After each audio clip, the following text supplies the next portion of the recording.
Back news. నడి సముద్రంలో నరకం అనుభవిస్తున్నారు ప్రయాణికులు. నౌకలో సాంకేతిక లోపం ఏర్పడడంతో ముందుకు వెళ్లలేక మరియు వెనక్కి రాలేక నానా అవస్థలు పడుతున్నారు. మరోవైపు సముద్రంలో అలజడిగా ఉండడంతో మరింత ఆందోళన చెందుతున్నారు ప్రయాణికులు. నిన్న మధ్యాహ్నం 1:20కి విశాఖ నుంచి అండమాన్ బయలుదేరిన నౌకలో సాంకేతిక లోపం తలెత్తడంతో సముద్రంలో నిలిచిపోయింది. నౌకలో సుమారు 500 మందికి పైగా ప్రయాణికులు ఉన్నారు. వారితో పాటు కుటుంబ సభ్యుల్లో కూడా కలవరం కలుగుతోంది. అయితే నౌకలో ఉన్న వారికి ఆహారం అందిస్తున్నామని చెబుతున్నారు పోర్ట్ చైర్మన్. సాంకేతిక సమస్యని సరిదిద్దేందుకు టెక్నీషియన్లను కూడా పంపిస్తున్నట్లు తెలిపారు.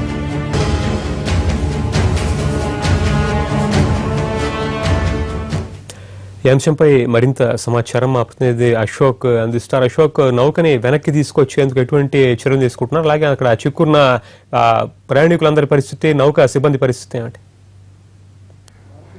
పరితోష్, నిన్న మధ్యాహ్నం 1:20కి విశాఖ నుంచి అండమాన్కి దాదాపుగా 506 మంది ప్రయాణికులు, అలాగే మరికొంతమంది సిబ్బంది, దాదాపుగా 600 మందితో ఎంవి హర్షవర్ధన్ షిప్ బయలుదేరింది. అయితే బయలుదేరిన దాదాపుగా బ్రేక్ వాటర్స్ దాటిన తర్వాత 5-6 గంటల తర్వాత కొంత దూరం ప్రయాణించినాక షిప్ సాంకేతిక కారణాలతో నిలిచిపోయింది. ప్రధానంగా జనరేటర్లో లోపం రావడంతో ఇది నిలిచిపోయింది. దీంతో నిన్నటి నుంచి కూడా ఆ సమస్యను దాన్ని పరిశీలించేందుకు కూడా అన్ని రకాలుగా ప్రయత్నాలు చేస్తున్నారు. దీంతో నిన్నటి నుంచి ఇవాళ వరకు కూడా నడి సముద్రంలో ఏదైతే షిప్ ఆగిపోయిందో దీంతో ప్రయాణికులందరూ కూడా ఆందోళన వ్యక్తం చేస్తున్న పరిస్థితి.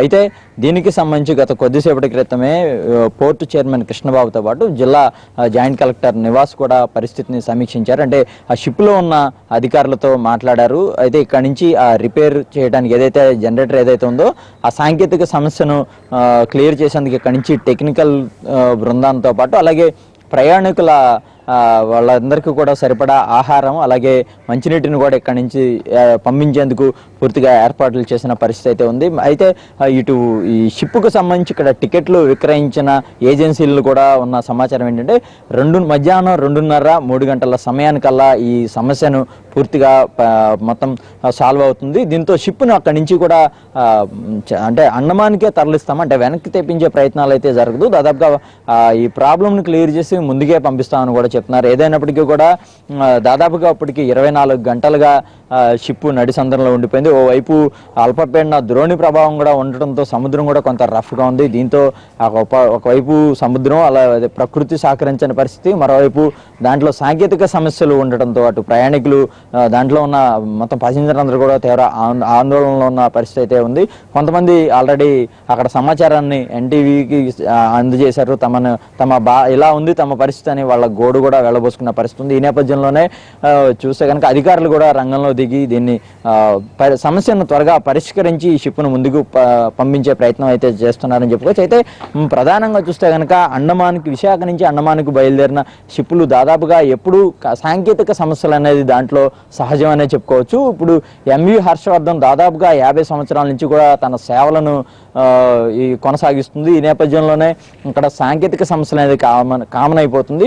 అసలు అండమాన్ నికోబార్కు బయలుదేరే ప్రయాణికులకు ఎప్పుడు ఇక్కడ ఏవో సమస్యలు ఉంటాయి. టికెట్లు విక్రయాలకు సంబంధించిన దగ్గర నుంచి కూడా వాళ్ళకి సదుపాయాలకు సంబంధించి కానీ ఎప్పుడు ఇబ్బందులే. గతంలో బయలుదేరిన ఎంవి స్వరాజ్ దీప్ అవ్వచ్చు, అలాగే ఎంవి అక్బర్ లాంటి షిప్పులు కూడా ఎలాంటి సాంకేతిక సమస్యలతో ఇబ్బంది పడిన పరిస్థితి ఉందనే చెప్పుకోవచ్చు.